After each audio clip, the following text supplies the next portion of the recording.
بسم اللہ الرحمن الرحیم۔ شروع اللہ کے نام سے جو بڑا مہربان نہایت رحم والا ہے۔ السلام علیکم۔ حضرت نوح علیہ السلام جو بت پرستی کے خلاف واز فرمایا کرتے تھے کہ ان کی قوم ان کے خلاف ہر کوچہ بازار میں چرچا کرتی پھرتی تھی، چنانچہ قرآن مجید کا بیان ہے ترجمہ: اور بولے ہرگز نہ چھوڑنا اپنے خداؤں کو، اور ہرگز نہ چھوڑنا ود اور سوا اور یاغوث اور یعوق نصر کو، اور بے شک انہوں نے بہتوں کو بہکایا۔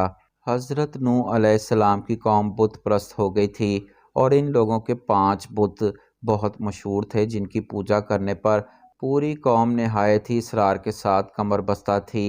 ان 5 کے نام ود، سوا، یاغوث، یعوق، نصر۔ یہ 5 بت کون تھے؟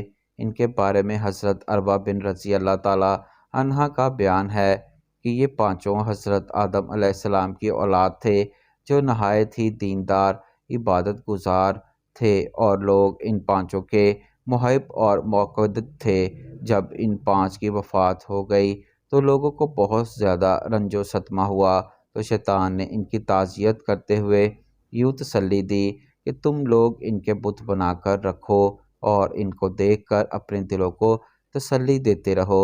چنانچہ پیتل اور سیسے کے مجسمے بنا کر ان لوگوں نے اپنی اپنی عبادت گاہوں میں رکھ لیے۔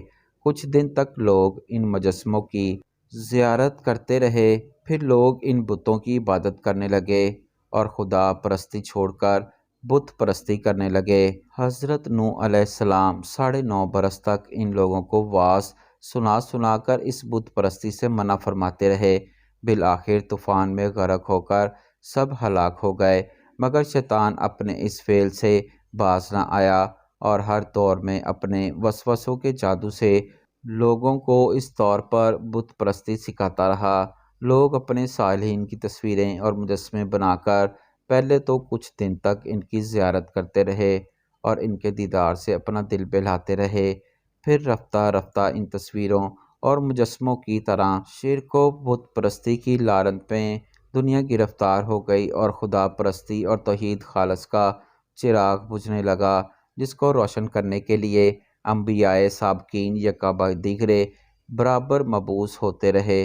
اسی لیے ہماری شریعت میں حضور صلی اللہ علیہ وآلہ وسلم نے جاندار کی تصویر بنانے سے منع فرما دیا، اور حدیث کے مطابق جس گھر میں تصویر ہو یا کتا یا جنب ہو، اس گھر میں رحمت کے فرشتے داخل نہیں ہوتے۔ ایک دفعہ حضرت عبداللہ مدینہ منورہ کے نواح میں نکلے۔ آپ رضی اللہ تعالی عنہ کے ساتھ آپ کے شاگرد بھی تھے۔ کھانا کھانے کا وقت ہوا تو شاگردوں نے کھانے کے لیے دسترخوان بچھایا۔ ایک چرواہا گزرا اور اس نے سلام کیا۔ حضرت عبداللہ بن عمر رضی اللہ تعالی عنہ نے فرمایا، آؤ بھائی کھانے میں شریک ہو جاؤ۔ اس نے کہا کہ میرا تو روزہ ہے۔ حضرت عبداللہ بن عمر رضی اللہ تعالی عنہ نے فرمایا، تم اس قدر شدید گرمی کے دن میں بھی روزے رکھے ہوئے ہو؟ اس نے کہا، باخدا میں ان ایام سے حصہ وصول کر رہا ہوں۔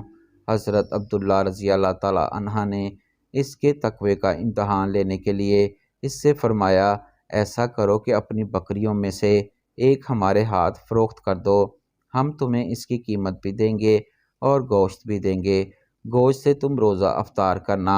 اس نے عرض کیا کہ ان بکریوں میں سے کوئی ایک بھی میری نہیں۔ حضرت عبداللہ بن عمر رضی اللہ تعالی عنہ نے فرمایا کہ تمہارے آقا کو اگر ایک بکری نہ ملی تو وہ تمہارا کیا بگاڑ لے گا؟ اس چرواہے نے آپ رضی اللہ تعالی عنہ سے رخ موڑ کر آسمان کی طرف انگلی اٹھاتے ہوئے کہا، اللہ کہاں جائے گا؟ اس چرواہے کی بات سن کر حضرت عبداللہ پر ایک عجیب سی کیفیت طاری ہو گئی، اور آپ بار بار بات کرتے رہے کہ دیکھو چرواہا کہہ رہا ہے اللہ کہاں جائے گا۔